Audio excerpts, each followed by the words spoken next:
The forces that Russia has amassed are not enough to capture all the regions or regional centers. This was reported by the military of the 3rd Separate Assault Brigade. However, according to them, the situation on the border of the Sumy and Kharkiv regions must be taken as seriously as possible because the goal of the Russian occupiers is to advance deeper into Ukrainian territory and use this in particular during negotiations. The Sumy direction. They had 65,000 from Kursk. During the war, we destroyed up to 50,000 there. So in total, that was already over 100,000. Now the enemy cannot send all 50 to the Sumy region as the president says. He is, of course, forced to leave some of them in the Kursk region. And Putin's task today, which he is enforcing strictly, is still to push our troops out of the Kursk region so that reports claiming they have liberated Kursk would finally become a reality. But we are not allowing them to do that. Meanwhile, in the Lyman direction, the Russian army attacked Ukrainian positions near the settlements of Lypov, Rekivka and Rydkodub. In the Kramatorsk sector, the defense forces stopped the invaders' attempts to advance towards Bilahora, Stupochki, and in the area of Kurdyumivka. And in the Pokrovsk direction, Russian occupiers tried to push out Ukrainian defenders near Malinivka, Mirolyubivka, Novosergivka, Bodanivka and Andriivka. We are also changing our tactics. We strike at their logistics first, and we hit the groups that are moving up to the front for attacks in the Sumy region, the Kursk region, and in the Kharkiv direction. And of course, we continue the same actions and strikes against their reserves, especially now in the Pokrovsk, Toretsk, Lyman, and Pavlivka directions, where they are traditionally trying to advance at the moment. Ukrainian drone operators from the Phoenix Strike unmanned aerial vehicle company tracked the movement of a Russian tank during combat sorties, which was destroyed with several precise strikes. The pilots also hit an infantry gun and an enemy shelter. They shared the results of their work online.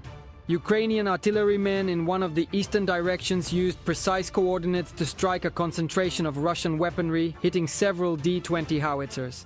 Additionally, during their precision work, the soldiers of the 43rd Artillery Brigade, named after Hetman Taras Triasilo, destroyed an ammunition depot and armored vehicles. And over the past day, Ukraine's defense forces eliminated 1,050 Russian occupiers. In total, according to the General Staff, the losses of the Russian army since the beginning of the full-scale invasion have amounted to more than 984,000. The day before, 1 armored combat vehicle and 31 artillery systems were destroyed. In addition, Ukrainian defenders shot down 81 drones and also destroyed 56 vehicles and fuel tankers. This is the combat operation of a 152mm D-20 howitzer crew on the Sumy front. Here, artillerymen of the 117th Territorial Defense Brigade are delivering precise fire on the enemy, not giving the Russian occupiers a chance to advance deeper into the Sumy region. An enemy vehicle entered the forest with a Muka, anti-tank weapon, and we're working on it. The enemy very rarely allows themselves such a luxury as driving in by vehicle. We very often and actively discourage them, both as artillery, or like this, and with unmanned systems, FPV drones, Skydis, and all the others. In conjunction with reconnaissance drones, artillery still remains the most important factor in deterring the Russian occupiers. The speed of response to assigned tasks, when every minute counts, and independence from weather conditions and electronic warfare allow artillerymen to strike targets that are inaccessible to attack drones. It will always have its place. It responds faster than an FPV drone. For example, if we want to reach a target that is located at a distance of 15 kilometers from our current position, we must travel or cover a total distance of approximately 15 kilometers to get there. This distance is significant and requires careful planning and coordination. In the context of operating a howitzer, the crew responsible for managing and firing the artillery piece is made up of 4 individuals. These 4 people include a commander, who is in charge of overseeing the operation and making tactical decisions, a gunner, who is responsible for aiming and firing the howitzer accurately, and 2 loaders, whose job is to load the ammunition into the gun and ensure that it is ready to fire for each shot. In recent weeks, the workload for artillerymen has increased. Today we were firing until noon, and they even sent us some smiley faces, like that. And what about Mother, who came down before us? They won't leave us hanging, really. So, you know, that kind of motivation isn't great.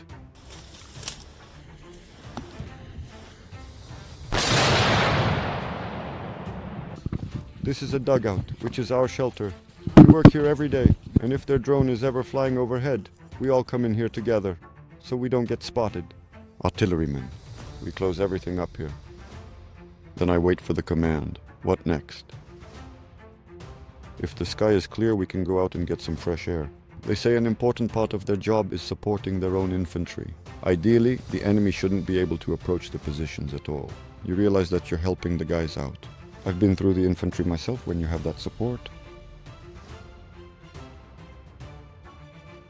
We're helping the guys right now. The artillery of the 117th Territorial Defense Brigade is stopping all attempts by the Russian occupation army to advance on various sections of the front along the Sumy region border. In addition, Ukraine's defense forces continue their operation in the Kursk region, preventing the enemy from organizing an offensive on Sumy. Alexei Baranovsky, Alexander Khan from Sumy region for Freedom TV channel. Pavel Lakichuk has finally joined us. Pavel, thank you for finding this opportunity. Good morning. And now, building on the topic of Sumy region, what is the threat to Sumy Oblast today, and how exactly is the Ukrainian army adapting its defense? Actually, the main direction and the main threat right now is not the Sumy region, but rather it is the Donetsk region, where the Russians are currently trying to break through our defenses simultaneously, specifically northeast of Pokrovsk, attempting to advance toward Kostiantynivka in one direction and toward Pokrovsk in the other direction as well. But nevertheless, all the attention is focused on the Sumy region. Western media are talking about a buildup of Russian forces, but in reality it's not a buildup of Russian forces. It's the same forces that are trying to eliminate our so-called Kursk salients. These are the same Marines and the same paratroopers, the very same units who are currently engaged in fighting on the Sudza axis, specifically in the area near Tetkino, and who are actively attempting to cut off and prevent our incursions into their territory. They are attempting, to carry out flanking strikes to bypass our forces in the Kursk region. Thus, having moved directly to the state border, they are now steadily approaching from both the south and from the north, carefully attempting to cut off the important Sumy-Sudza highway as they advance. They did not succeed in the south, but unfortunately in the northern direction they have had a partial success. And the fact that the gray zone, a number of analytical centers, have already moved it into territory controlled by the enemy, this indicates that the Russians have managed to gain a foothold in these settlements, and they will try to continue their advance to the south in order to cut off our logistics. In this way, they are putting our group in a position where they have to choose, either retreat or risk being encircled. But on the other hand, we see that in the Sumy direction, the closer the enemy advances, the more chances and opportunities they have to inflict fire damage deeper into our territory.